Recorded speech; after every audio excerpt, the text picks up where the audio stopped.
Bismillahirrahmanirrahim. Assalamualaikum warahmatullahi wabarakatuh. Innal hamdalillah nahmaduhu wa nasta'inuhu wa nastaghfiruh wa natubu ilayh wa na'udzu billahi min sururi anfusina wa min sayyiati a'malina. May yahdihillahu fala mudilla lahu wa may yudlil fala hadiya lahu. Asyhadu an la ilaha illallah wahdahu la syarika lah wa asyhadu anna Muhammadan abduhu wa rasuluh. Wa sallallahu subhanahu wa ta'ala aymunna alaina bi'ilmin nafi' wa amalin salih wa ifaqina fid din wa aftalana futuhal arifin wa yarzuqna al-ikhlasa fil aqwali wal a'mali. Allahumma amin. Ikhwani wa akhwati fillah rahimani wa rahimakumullah, bapak-bapak, ibu-ibu, para sesepuh yang saya muliakan, saya cintai karena Allah Subhanahu wa taala. Walhamdulillah, dengan taufik Allah Subhanahu wa taala, Allah memberikan kesempatan waktu luang dan kesehatan sehingga kita dalam ubudiyah yang nikmat kepada Allah Subhanahu wa taala. Dan pagi kali ini sedikit kita akan menyinggung bagaimana kesantunan yang dimiliki oleh Rasul sallallahu alaihi wasallam yang mestinya sebagai umatnya Nabi Muhammad alaihi salatu wasallam mengambil ibrah, mengambil pelajaran, mencontoh kesantunan Rasul sallallahu alaihi wasallam. Poin pertama, Bapak Ibu sekalian, yang dijelaskan oleh Syekh Sa'ad Al-Qahtani rahimahullah. Beliau menjelaskan ini tentang pengertian, ini tentang sifat santun. Kalau dalam bahasa Arabnya itu adalah al-hilmu. Kata beliau, sikap santun itu bahasa kitanya adalah orangnya tenang. Dan dia bisa mengendalikan dirinya atau mengendalikan jiwanya di saat-saat perkaranya tersebut dia tidak sukai. Artinya dia bisa bersikap, bisa memposisikan dirinya meskipun dirinya nggak suka waktu itu. Tidak melampiaskan keamarahannya, tidak melampiaskan jiwa yang dia tidak sukai tersebut. Artinya dia bisa menghadapi hal-hal seperti itu dalam keadaan tenang, tidak terpancing dengan emosi. Itulah dimaknai oleh beliau sikap santun atau al-hilmu. Dan kemudian beliau mengatakan juga, wa min asma'illahi ta'ala al-halimu. Santun ini, Bapak Ibu sekalian, ini salah satu di antara nama dan juga sifat Allah Subhanahu wa taala. Jadi Allah itu zat yang sangat santun, zat yang sangat tenang, tidak tergesa-gesa dalam menghukumi hambanya. Ini wa huwa alladhi la yastakhifuhu syai'un min isyani al-ibad wa la yastafidhuhu al-ghadabu alayhi walakinnahu ja'ala likulli syai'in miqdaran fa huwa muntaha ilayh. Ini dijelaskan oleh beliau, ketika hambanya berbuat maksiat, maka Allah itu tidak tergesa-gesa menghukumi hambanya saat itu. Ya, Allah tidak terpancing dengan maksiat yang dilakukan oleh hambanya. Allah bisa menempatkan sesuatu itu sesuai pada ukurannya. Inilah Allah Subhanahu wa taala. Makanya dalam ayat lain, Bapak Ibu sekalian, pernah Allah Subhanahu wa taala mengatakan dalam Quran surah Al-Anfal ayat 33, "Wa ma kana Allahu liyu'adzibahum wa anta fihim, wa ma kana Allahu mu'adzibahum wa hum yastaghfirun." Dalam ayat ini Allah Subhanahu wa taala ini berbicara tentang orang-orang musyrikin Quraisy. Ini Abu Jahal. Kita tahu, Bapak Ibu sekalian, Abu Jahal itu orangnya sangat jahat sekali. Jahat kepada Rasul sallallahu alaihi wasallam, jahat kepada umatnya Nabi Muhammad alaihi salatu wasallam. Ya, kata Allah Subhanahu wa taala, saya, kata Allah, benar-benar tidak akan menyiksa mereka selama engkau, ya Muhammad, berada di tengah-tengah mereka. Ini sebab pertama, azab Allah tersebut, siksa Allah tersebut tidak datang seketika itu ketika hambanya berbuat maksiat, ketika hambanya durhaka kepadanya. Allah tahan dulu. Ya, itu al-hilm namanya, itu kesantunan namanya. Ya, Allah tahan, enggak langsung. Kenapa? Karena waktu itu Rasulullah SAW masih ada di tengah-tengah mereka. Yang kedua adalah wa ma kana Allahu mu'adzibahum wa hum yastaghfirun. Selama hamba Allah tersebut masih banyak istighfar kepada Allah, Allah tunda itu. Allah tunda azabnya. Allah tunda hukumnya tidak seketika itu. Ya. Makanya Ibu sekalian, ada 3 tanda kebahagiaan dijelaskan oleh para ulama kita. Apabila di antaranya apabila terpenuhi ketiga hal tersebut, maka kita akan hidup bahagia. Kata Allah, mereka mengatakan adalah wa idza a'ta atau wa idza utiya syakar. Ketika seseorang diberikan nikmat oleh Allah, maka dia bersyukur. Ya, syukur dengan lisannya, syukur dengan badannya, ya, syukur dengan hatinya. Syukur dengan hatinya dia mengikari, ya, mengikrarkan dengan hatinya itu adalah pemberian dari Allah. Syukur dengan lisannya adalah dia mengucapkan sana'uhu alaih, dia memuji Allah Subhanahu wa taala. Kemudian syukur dengan anggota badannya, dia harta yang Allah berikan tadi, ya mungkin diinfakkan ke mesin ini misalnya. Ada karpet, Masya Allah dibantu, ada keramik yang mesti diganti, ada jam mungkin rusak, mungkin diperbaiki atau diganti baru, dan seterusnya. Ya, diinfakkannya di jalan Allah. Dan bagaimana mesin itu aman, begitu kan, nyaman orang beribadah. Kalau nggak ada AC, mungkin tambah AC, kepanasan. Nah, ini bentuk syukur. Jadi ketika orang itu diberikan nikmat oleh Allah, maka dia bersyukur. Wa idza ubtiliya sabar. Ketika Allah berikan gangguan, ya, seperti ujian yang tidak menyenangkan dalam diri kita, maka dia bersabar. Sabar artinya adalah al-hifdzun nafsi an tasyak. Ya, menahan jiwanya, tidak berkeluh kesah. Kok Allah kok ndak adil sama kita, belum selesai sehat apa sakit, datang lagi sakit, ndak berhenti cobaan seperti ini. Jangan sampai seperti itu. Jadi sahan lisannya, jangan sampai dia berkeluh kesah. Yang ketiga adalah wa idza aznaba istighfar. Ya, ketika kita berdosa, maka perbanyak kita istighfar. Banyak-banyak mohon ampun, ya, kepada Allah Subhanahu wa taala. Makanya selama kita istighfar, Bapak Ibu sekalian, Allah tunda itu. Allah tunda itu, ya, hukuman kepada kita. Dan tanda kebaikan Allah juga, Bapak Ibu sekalian, ya. Tanda kebaikan Allah juga kepada kita. Nah, tanda kebaikan Allah juga kepada kita, Allah Subhanahu wa taala kalau menghendaki kebaikan kepada kita, maka Allah Subhanahu wa taala akan segerakan hukuman kepada kita. Itu tanda kebaikan Allah. Dan tanda Allah menghendaki keburukan kepada kita, Allah tunda azabnya, Allah tunda hukumnya di mana? Di hari kiamat nanti. Maka kita yang sakit saat ini, Bapak Ibu sekalian, alhamdulillah banyak-banyak bersyukur mestinya. Kita khawatir enggak diberikan sakit oleh Allah, kok saya sehat terus, ya. Jangan-jangan ini istidrodnya Allah. Kita diberikan nikmat terus, anak banyak terus, dagang kita lancar terus, ya, istri kita sehat terus.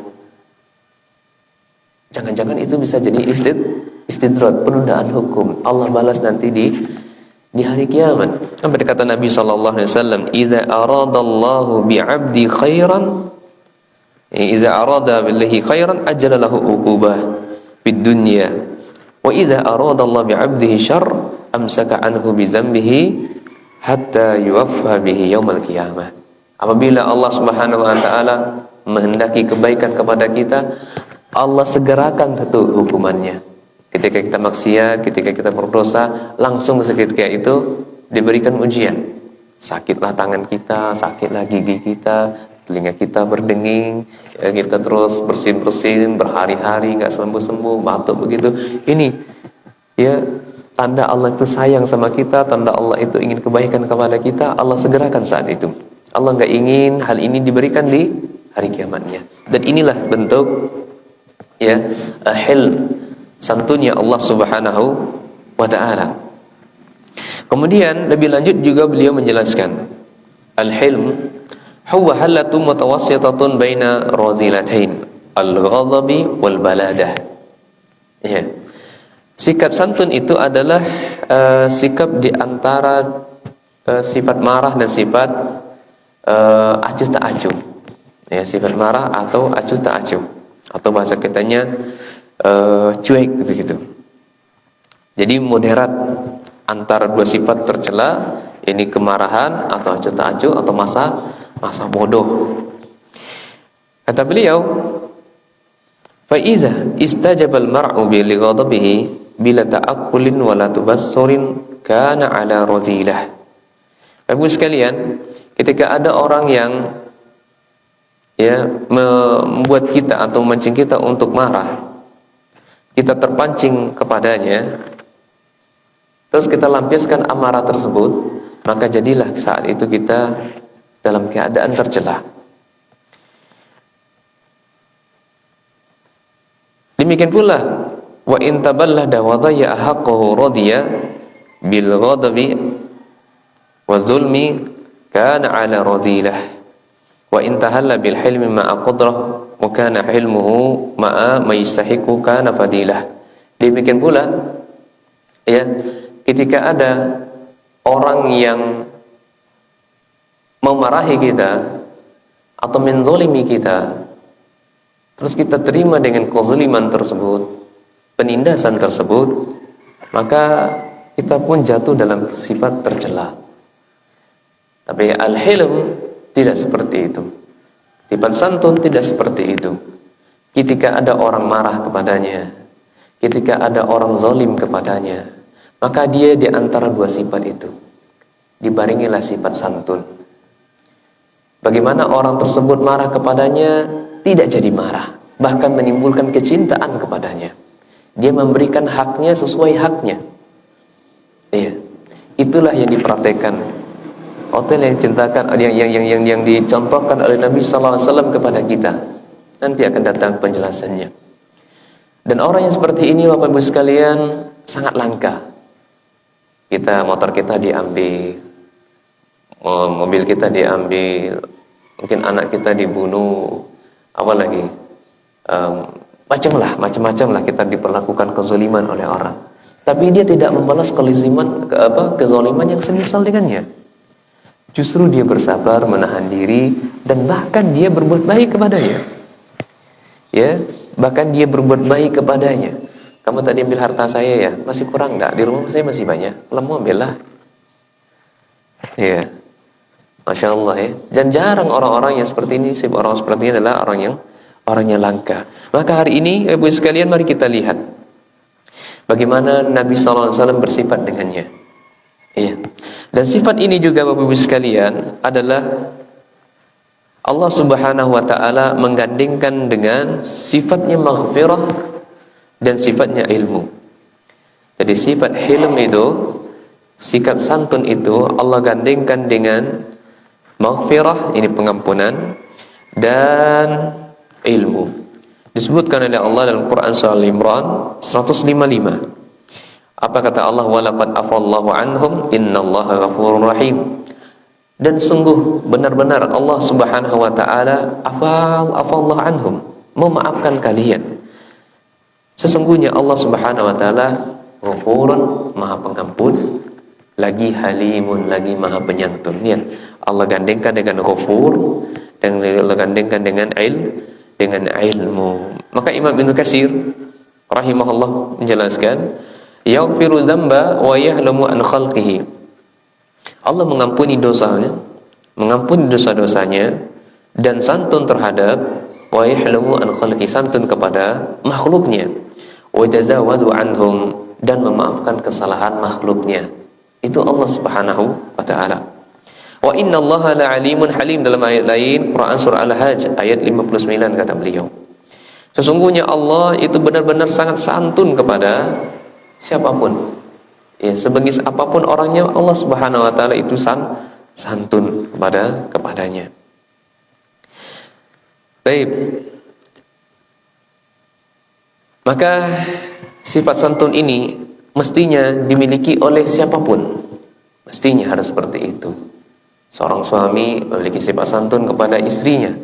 Seorang guru sifat santun kepada muridnya. Apalagi kalau dia adalah seorang pemimpin, presiden, bupati, lebih santun lagi untuk kepada rakyatnya. Bukan memarah-marahi rakyatnya, bukan mencela rakyatnya, atau memusuhi rakyatnya, dan seterusnya, atau menteriak-teriaki rakyatnya. Dan ini sangat jauh dari sifat kebaikan. Makanya suatu ketika ada namanya seorang sahabat Al-Ashyaj bin Qais radhiyallahu anhu. Nama aslinya beliau ini adalah Munzir bin A'id Al-Asari.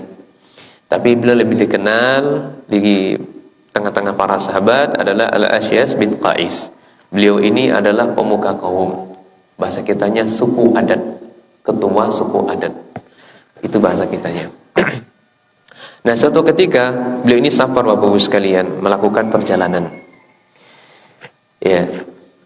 Dan beliau menyebut Rasulullah SAW itu bukan menggunakan pakaian safarnya, tidak.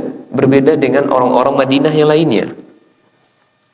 Ketika menyebut Rasulullah SAW dalam keadaan apapun, rambut acak-acakan, pakaian kusam, ya, menyebut, ya, intinya mereka orang Madinah sangat gembira dengan kedatangan Rasul sallallahu alaihi wasallam.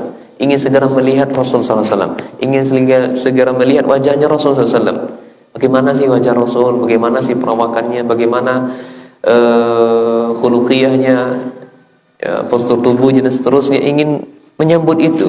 Akhirnya mereka tidak mempersiapkan diri sebaik-baiknya.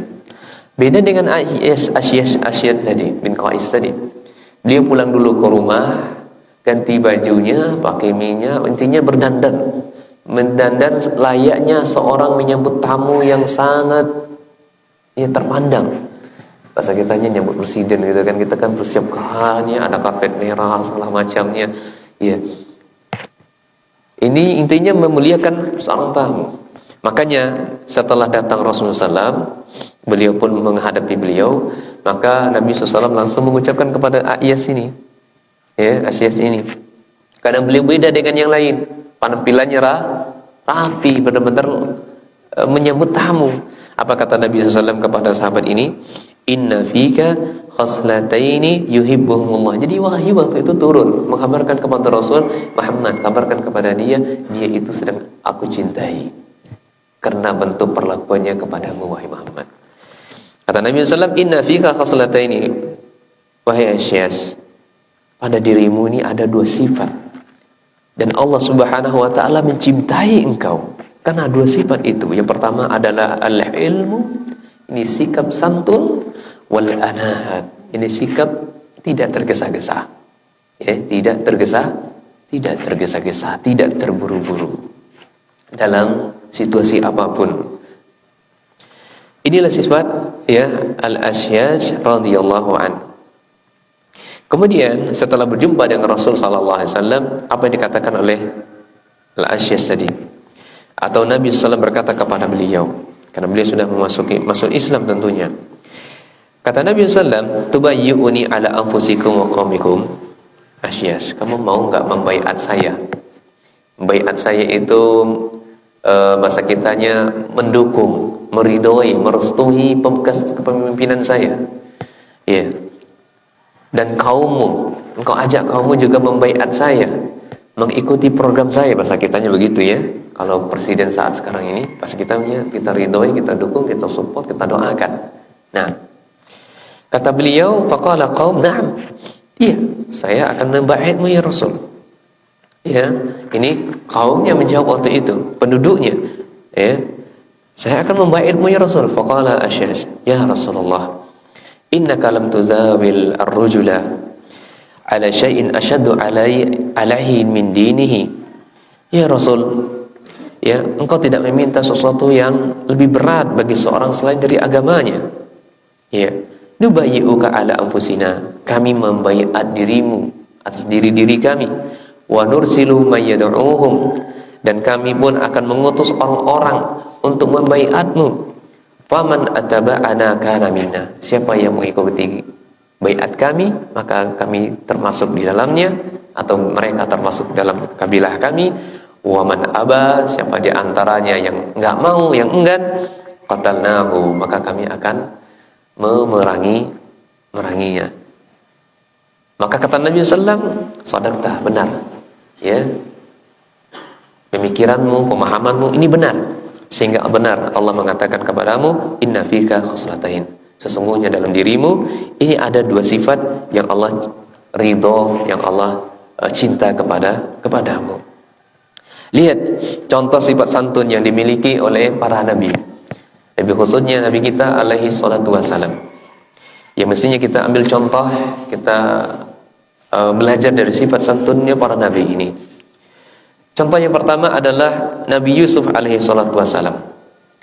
Nabi Yusuf ini kita tahu dari Banu Israel. Banu Israel, Pak. Ya. Anaknya Nabi Yakub dan keturunannya Ishak sampai kepada Nabi Ibrahim alaihi salatu wassalam. Assalamualaikum warahmatullahi wabarakatuh. Kata Nabi dan Nabi Yusuf ini memiliki 12 saudara. Ya, 12 saudara. Nah, suatu ketika Nabi Yusuf ini kan dituduh mencuri oleh kakak-kakaknya.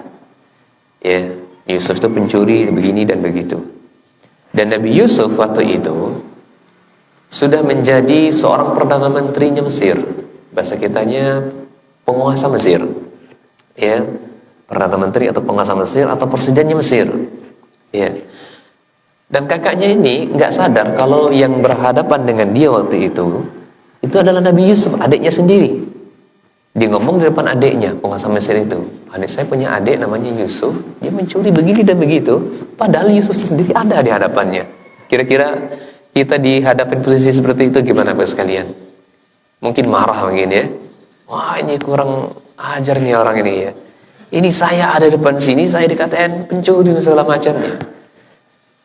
Ya, padahal ya Nabi Yusuf waktu itu sangat besar, ada peluang untuk menghukumnya, memenjarakannya dan semisalnya, tapi itu ditahan oleh Nabi Yusuf alaihissalatu wassalam. Dan kisah ini dimaktubkan, dituliskan oleh Allah, ditetapkan oleh Allah dalam Quran, ya surat Yusuf ayat 77. Ya, bagaimana sifat santunnya Nabi Yusuf. Kata Allah Subhanahu wa taala, fa asarraha Yusuf fi nafsihi wa lam yubdiha lahum. Nabi Yusuf itu menyembunyikan rasa jengkelnya, rasa marahnya kepada saudara-saudaranya. Dia tidak tampakkan rasa marah itu, padahal bisa saja Nabi Yusuf melampiaskannya, tapi tidak, ditahan. Ditahannya oleh Nabi Yusuf alaihi salatu wassalam. Inilah yang dijelaskan oleh Imam Syekh Sa'di rahimahullahu ta'ala. Dan orang yang tidak melampiaskan marah, yang menahan marahnya itu Bapak Ibu sekalian, itu akan terlihat itu wajahnya, ya, dia nggak nampakkan wajahnya berubah, gerakan tubuhnya, kemudian gaya bicara atau gaya bahasa yang digunakan mestinya berubah, ya kan? Pada hukum asalnya begitu, ya kan? Misalnya saya ini jengkel kepada Joko misalnya, bila ketemu saya pasti akan melingkan wajah, ya kan? Bila ketemu mungkin gerak tubuh saya, aja kalau datanglah dia aja. Nah, kalau bahasa Padang, ya kan? Ya, ini orang ini datang lagi, nongol lagi, nggak bisa menghindar dari saya. Pasti kita seperti itu ya. Nah, tapi ajibnya Nabi Yusuf, raut wajahnya tidak berubah, gaya bicaranya benar-benar luar biasa santun, ya. Kemudian gerakan tubuhnya pun juga tidak berubah sebagaimana pada umumnya. Sebagaimana apa? Tidak sebagaimana umumnya. Nah, inilah Nabi Yusuf alaihissalatu wassalam. Tentu yang sifat seperti ini Pak Bu, ya, itu tidak bisa kita raih kecuali dengan sudah terlatih atau sudah belajar. Ya, sudah belajar dari pengalaman misalnya begitu. Jadi orang santun itu tidaklah dia bisa bersifat santun kecuali mempelajari yang sebelum-sebelumnya sehingga dia bisa bersifat santun. Ya. Makanya kata sahabat Abu Hurairah, "Innamal ilmu bita'allum." Ilmu itu tidak bisa kita raih kecuali dengan harus belajar, Pak. Harus belajar, duduk, capek dan seterusnya.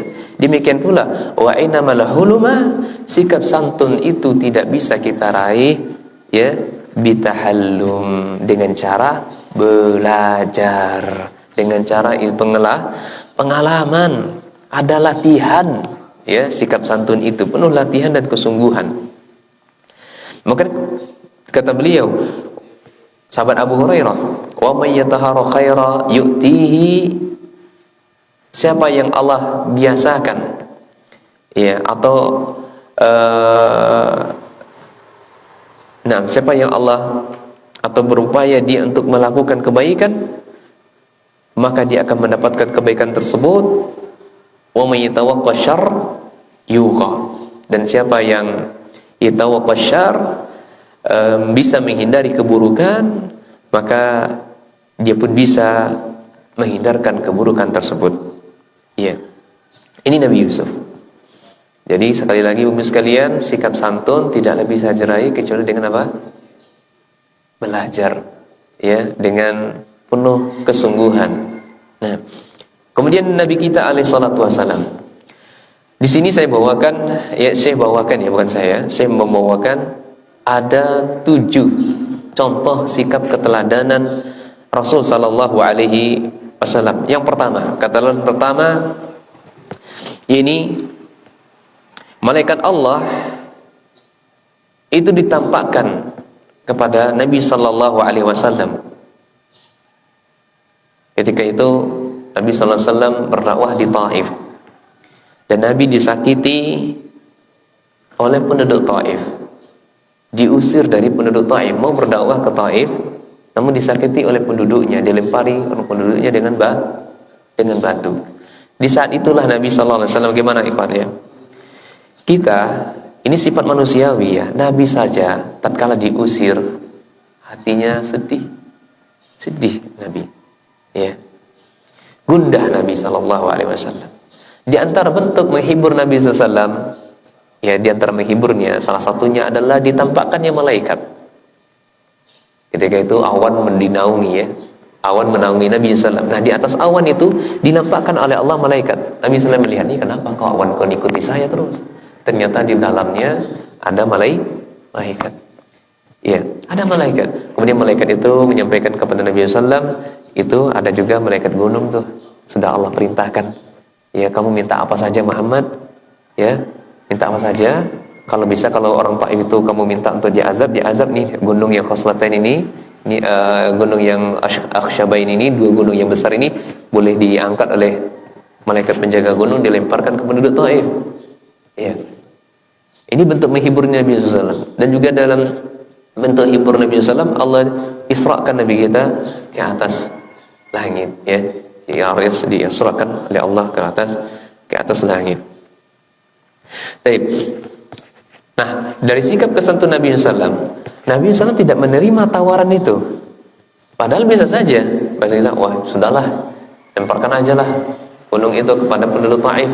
Tapi selalu Nabi SAW menahan, tidak membalasnya dengan kezaliman yang semisalnya, bahkan memberikan kebaikan kepada penduduk Taif. Apa yang beliau katakan kepada Taif?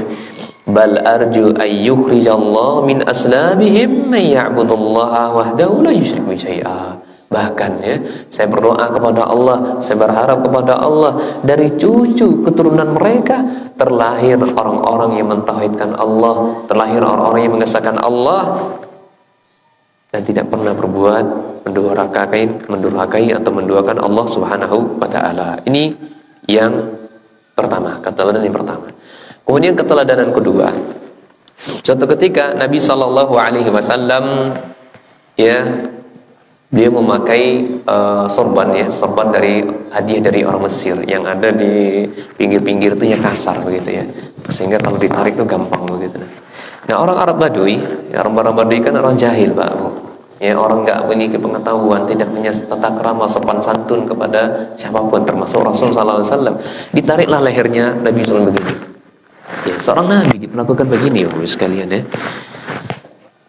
Nah, kalau Umar melihat, kalau Khalid melihat, mungkin sudah dipenggal ini leher orang Badui. Nah, Coba akan tetapi beliau tidak membalasnya, dan bekas leher tarikannya itu itu masih kelihatan di leher beliau ini merah, membekas tarikan orang Arab Badui tersebut. Akhirnya Nabi SAW tidak marah, ya, tidak marah kepada Arab Badui ini. Beliau bisa, kan zalim tadi ya, tapi beliau bisa mendapatkan diri beliau tidak terjatuh pada sifat tercela, dan tidak jatuh pula pada sifat acuh tak acuh, cuek begitu saja, tidak. Apa yang diperlakukan oleh Nabi SAW? Dia minta harta, orang Arab itu minta harta. Katanya, ya Muhammad, murli min mali lillahi allazi indak. Ya Muhammad, berikan hartamu yang Allah titipkan kepadamu, berikan. Ya.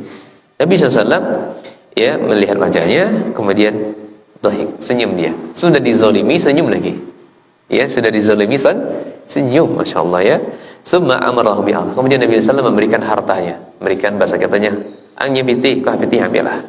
Angnya apa, ambillah. Nah, diberikan harta oleh beliau. Nah, ini sifat santun Nabi SAW yang kedua. Yang berikutnya, yang ketiga. Ya, kita sampai angka jam 6 insyaAllah ya. Tidak salah lama-lama, kan hari Senin sekarang orang banyak dinas. Ya, ya Pak ya, banyak yang bekerja dan seterusnya. Yang ketiga adalah Nabi SAW dikatakan tidak adil. Tidak adil oleh sebagian manusia. Yang ketika itu di Perang Hunain. Perang Hunain ini Nabi SAW dan kaum pasukan muslimin itu menang. Dan akhirnya Nabi SAW banyak menerima harta ghanimah, harta rampasan perang. Dan Nabi SAW di perang Hunain tersebut membagi harta ghanimah secara tidak sama, berbeda. Diberilah oleh Nabi SAW sahabat Aqra bin Habis, ya, karena dia termasuk sahabat yang mu'allafatu fi qulubihim, orang-orang yang dilembutkan hatinya agar dia masuk Islam tadi. Diberilah 100 onta. Demikian pula atau Uyainah pun juga demikian, banyaknya 100 juga onta. Kemudian pemuka-pemuka Arab lainnya diberikan oleh Nabi SAW yang semisal, ini 100 juga. Maka datang kepada Nabi SAW, dikatakan kepada Nabi SAW, qala rajul wallahi inna hadhihi qismah ma udila fiha wa ma urida biha wajh Allah. Muhammad, apa yang engkau lakukan baru saja engkau itu tidak adil. Ya, apa saja yang engkau lakukan itu tidak mengharapkan wajah dari Allah Subhanahu wa taala. Maka sahabat yang mendengar waktu itu mengatakan, wallahi la ukhbiranna an-nabiy sallallahu alaihi wasallam fa ataitu fa akhbartu. Sami Allah, saya akan menghabarkan apa yang kau ucapkan barusan kepada Nabi sallallahu alaihi wasallam. Disampailah kepada Nabi sallam. Kemudian apa kata Nabi? Faman ya'dilu idza lam ya'dillahu rasulih. Ya. Siapakah yang dapat berbuat adil kalau Allah dan Rasulnya enggak berbuat adil? Kemudian beliau menampakkan sikap santunnya, ya, mengingat Nabi Musa, dan beliau mendoakan Nabi Musa rahimahullah. Allah merahmati Nabi Musa. Qad uziya bi aksar min hadzal fasamara. Nabi Musa diperlakukan lebih dari ini. Maka Nabi Musa bersabar. Maka tentu saya pun jauh lebih layak untuk memiliki sifat sabar, tidak membalas. Nah, kemudian yang keempat, sikap santun yang dimiliki oleh Rasul sallallahu alaihi wasallam. Rasul diperintahkan oleh orang, ya, yang orang ini adalah cikal bakal munculnya suatu kaum yang mereka membaca kitabullah, baca Al-Quran, itu hanya sebatas di kerongkongan saja, nggak sampai diamalkannya, hanya wawasan saja. Inilah kita lihat sekarang ini, orang-orang yang banyak berilmu, dikatakan dia berilmu, ya, tapi tidak mengamalkan ilmunya. Inilah hadis ini, sadaqal masduq. Ya, benarlah apa yang Rasul sallallahu alaihi wasallam katakan. Dari orang ini dikatakan kepada Rasul, ya Muhammad ittaqillah. Muhammad, ya, bertakwalah engkau kepada Allah Subhanahu wa taala. Lagi-lagi mereka menganggap Nabi sallallahu alaihi wasallam ini tidak membagi tidak adil juga, ya. Sehingga Nabi sallallahu alaihi wasallam diperintahkan untuk, ya, bertakwa kepadanya. Ya, waktu itu, ya, ada satu batang emas, ya, yang belum diangkat dari cetakannya. Kemudian Rasulullah SAW membagi kepada 4 orang saja. Emas batang hanya dibagikan 4 orang saja. Uyainah bin Badar, Aqra bin Habis, Zaid al-Khalid, dan yang keempat ada Alqamah atau Amir bin Tufail. Maka orang ini mengatakan, ya, kunna nahnu ahaqqu bihadza min haula. Ya Muhammad, saya itu lebih berhak, emas itu lebih berhak untuk saya ketimbang 4 orang sahabat tadi. Qala wa balagha dzalika Nabi sallallahu alaihi wasallam, maka ucapan itu sampai kepada Nabi sallallahu alaihi wasallam. Nabi mengatakan, faqala alla ta'manuni wa ana amin. Minas sama ya'ti khabarun sama was sabahan wa masa. Ya. Kata Nabi, tidakkah kalian mempercayai saya? Padahal saya waktu itu setiap pagi dan sorenya wahyu turun kepada saya. Nah, inilah sikap santun Nabi sallallahu alaihi wasallam. Dan Khalid bin Walid yang waktu itu mendengar seperti ini, ya Rasulullah, kata Khalid bin Walid, ya, ala adribu unuqahu, orang yang mengucapkan tadi ini izinkan saya untuk penggal lehernya. Khalid bin Walid panglima perang, Bapak Ibu sekalian, enggak pernah kalah dalam peperangan sama beliau, menang terus, gitu kan. Kata Nabi sallallahu alaihi wasallam, lah, jangan, la'allahu ayakuna yusall. Ada argumentasi dengan Nabi sallallahu alaihi wasallam. Iya. Wa kam min musallin yaqulu bilisani ma laysa fi qalbin. Berapa banyak orang yang salat tapi salatnya itu tidak menghiasi dirinya, masih berkata kotor, masih berbuat buruk dan seterusnya. Apa kata Nabi sallallahu alaihi wasallam? Ya Khalid, inni lam umar an uqba an qulubin nas wala asyqa butunahum. Ya Umar, ya Khalid, saya ini tidak diperintah oleh Allah untuk cross check apa aja yang ada di hati manusia. Saya tidak diperintah oleh Allah untuk meng-cross check, meneliti apa saja yang dimakan oleh perutnya, apa saja yang ada di perut manusia. Lah, enggak. Tapi saya ingatkan, ya, dari mereka tuh, wahai Khalid, itu cikal bakal manusia-manusia yang hanya membaca kitabullah tapi hanya sebatas di kerongkongan saja, dia tidak mengamalkannya. Nah, kemudian yang terakhir, sudah cukup sampai di sini saja. Semoga masih dilanjutkan, cukup insyaallah ya. Nah, ada 7 tadi kita sebutkan, dah 4 saja sudah cukup sebagai bukti contoh bagi kita dalam bersikap apapun ya, sesuatu yang menyakiti kita, tindakan kezaliman pada diri kita, maka tampakkanlah sikap santun kepadanya. Jangankan ya Nabi sallallahu alaihi wasallam ya, jangankan kita, Nabi sallallahu alaihi wasallam saja diperlakukan seperti itu, apalagi bagi kita. Jauh lebih layak untuk berbuat santun. Wallahu taala alam bisawab. Subhanakallah bihamdika asyhadu an la ilaha illa anta astaghfiruka wa atubu ilaik. Assalamualaikum warahmatullahi wabarakatuh.